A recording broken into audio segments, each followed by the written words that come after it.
¿Es una crisis de suministros o una crisis del dólar? Hoy son muchos los economistas que, atendiendo a la inflación subyacente, afirman que la inflación podría ser una consecuencia directa del desabastecimiento. No obstante, analizando el contexto del dólar junto a otras crisis, los datos que vemos parecen indicar que hablamos de un problema más complejo con más hipótesis. En este video veremos la opinión de varios expertos y aparte, si te quedas hasta el final, veremos qué es lo que puede pasar con las criptomonedas, especialmente con los hackers de criptomonedas que tienen un plan para este 2022. Así que quédate hasta el final porque lo que veremos el día de hoy te interesa y mucho. ¡Empecemos!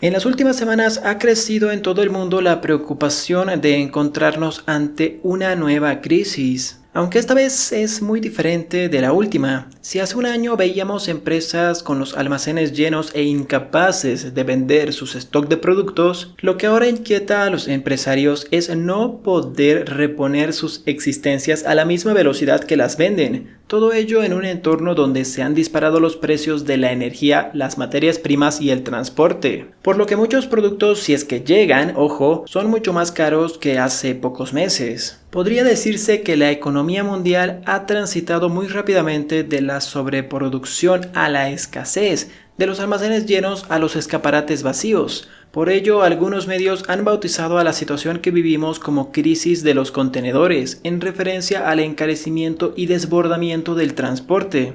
Y como es natural, muchos expertos buscan explicaciones en problemas de algunos mercados concretos, como el petróleo, el transporte marítimo o los microchips. Ahora bien, ¿cómo podemos decir que la escasez y la inflación que comenzamos a ver responden a problemas coyunturales de algunos sectores? Quizás sería simplificar demasiado el análisis, sobre todo si vemos que, comparando la situación actual con la de los años 70, no se trata en absoluto de un problema nuevo para la economía mundial. Atención, primer título, más dólares, menos petróleo. ¿Y qué podemos decir del petróleo? Aquí hay que tener en cuenta factores adicionales como el embargo de los países árabes en 1973 y la guerra del Golfo en 1990.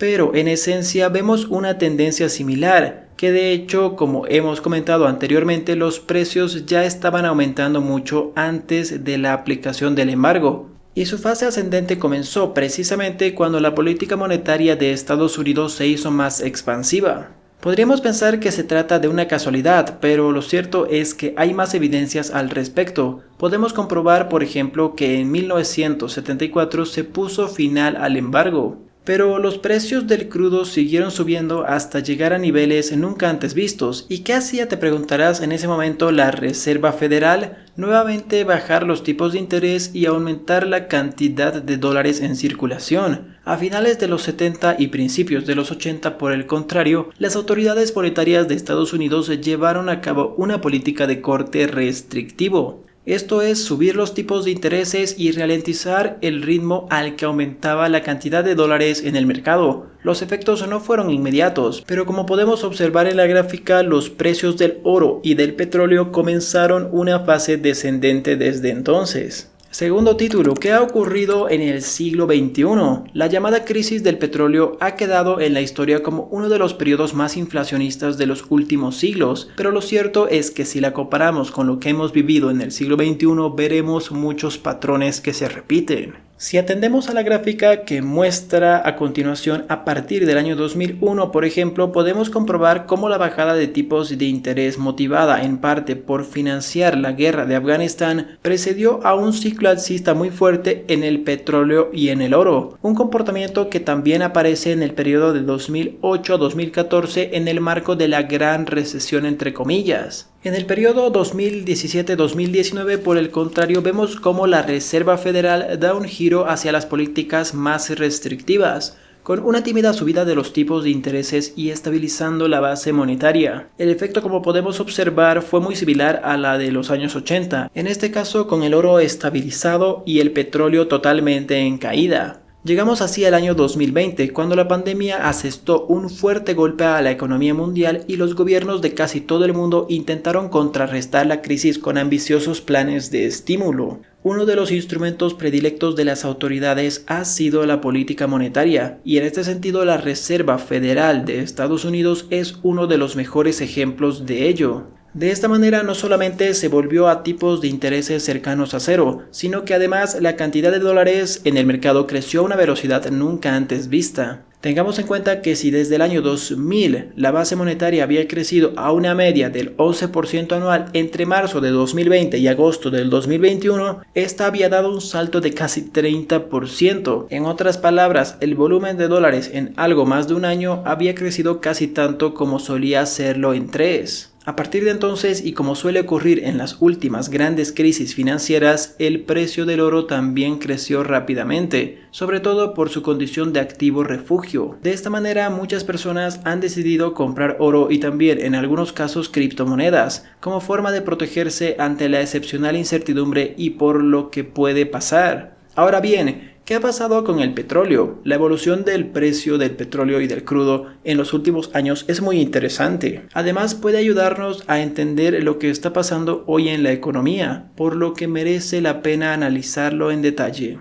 Tercer título, el petróleo otra vez al alza. Como podemos observar, en 2020 los precios se derrumbaron si tomamos como referencia la media anual, pero lo cierto es que la caída realmente tuvo lugar en febrero y mayo de ese año. A partir de entonces, lo que vemos es una recuperación gradual pero constante, superando los niveles prepandemia y alcanzando precios que no veíamos desde 2018. En este caso, parece evidente que el aumento de la cantidad de dinero no ha tenido un efecto inmediato sobre el crudo, en parte porque en los primeros meses de la pandemia existía una alta demanda de dólares. En otras palabras, fue un periodo en el cual, ante la incertidumbre, muchas personas atesoraban dinero en efectivo o en cuentas corrientes y de esa forma reducían gastos. En términos de mercado, podemos decir que la oferta de dinero había crecido con fuerza, pero no veíamos problemas de inflación, pues su demanda había crecido también. El problema ha aparecido después, es decir, cuando se relajaron las restricciones, las economías se estabilizaron y los agentes del mercado volvieron a gastar e invertir. Al hacerlo, el exceso de dólares está inundando el mercado de bienes y servicios, y dado que no podemos aumentar la producción a la misma velocidad,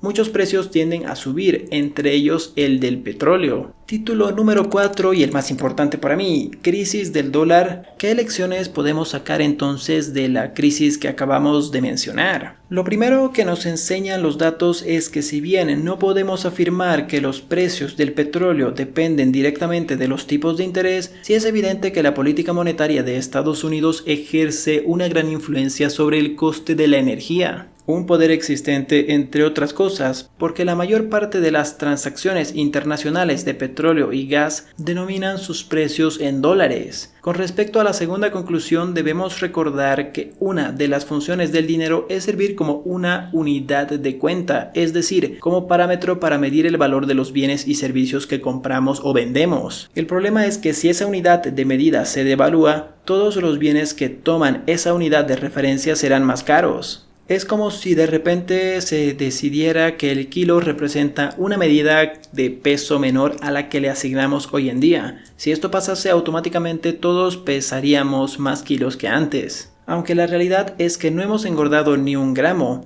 En este caso, si los mercados quieren deshacerse de sus dólares cambiándolos por bienes, el valor real del dólar se irá reduciendo y por eso harán falta cada vez más dólares para comprar el mismo producto. En esto consiste el origen monetario de la inflación. Ahora bien, no podemos decir que una inyección de dinero como la que hemos estado presenciando tenga siempre un efecto inmediato y simultáneo sobre todos los precios, sino uno mucho más complejo. Último título, ¿estamos creando inflación? Todo comienza, como hemos mencionado, con una inyección de dinero en la economía por parte de los bancos centrales. Si los mercados no demandan ese dinero, es decir, si prefieren cambiarlo por bienes y servicios, inmediatamente aumentarán el consumo y la inversión, trasladando la euforia al resto de la economía y haciendo crecer la demanda agregada. El oro, al ser un activo financiero, suele ser uno de los más rápidos que reaccionan, como hemos visto en la crisis del petróleo y la gran recesión. Las materias primas, entre las cuales se encuentra el petróleo, suelen ir después, ya que por lo habitual tienen dificultades para aumentar la producción al mismo ritmo que entra dinero nuevo al mercado. A estas se les siguen los precios mayoristas, donde entran por ejemplo los microchips y el transporte, mientras que en último lugar tenemos a los minoristas y los servicios. Por este motivo a muchas personas les da la impresión de que la inflación se produce porque sube el precio de un bien al principio de la cadena productiva y todos los empresarios intermedios van trasladando ese coste hasta el consumidor final. La realidad, como vemos, es mucho más compleja y nos hace pensar más bien en las diferentes velocidades de reacción que tiene cada sector ante un aumento de la cantidad de dinero. Hoy podemos oír cómo los medios de comunicación repiten que vuelve la inflación por culpa de los precios de la energía, el transporte y las materias primas, que empujan al alza a todos los demás precios. Pero quizás deberíamos pensar si en realidad eso se debe, al menos en parte, a los grandes planes de estímulo que están llevando a cabo nuestros bancos centrales. Si esto es así, podríamos estar ante un escenario en la que dichas autoridades económicas han olvidado que la misión que persigue es la de garantizar el valor de las monedas que emiten, y en lugar de hablar de crisis del petróleo o crisis de contenedores, podríamos comenzar a hablar también de lo que podría haber entrado en crisis es el dólar. Así que su hegemonía mundial podría verse muy afectada a corto, mediano y largo plazo. Este es un tema tan interesante que le voy a hacer una segunda parte. Si no te lo quieres perder, pues dale un puñete en la cara a este tipo, sí a este tipo. Por acá te voy a dejar una lista de reproducción sobre finanzas personales, nuestro curso básico totalmente gratuito, y aquí un video que te puede interesar. Les mando un abrazo, que tengan un reparador descanso, nos vemos en el siguiente video. Buenas noches.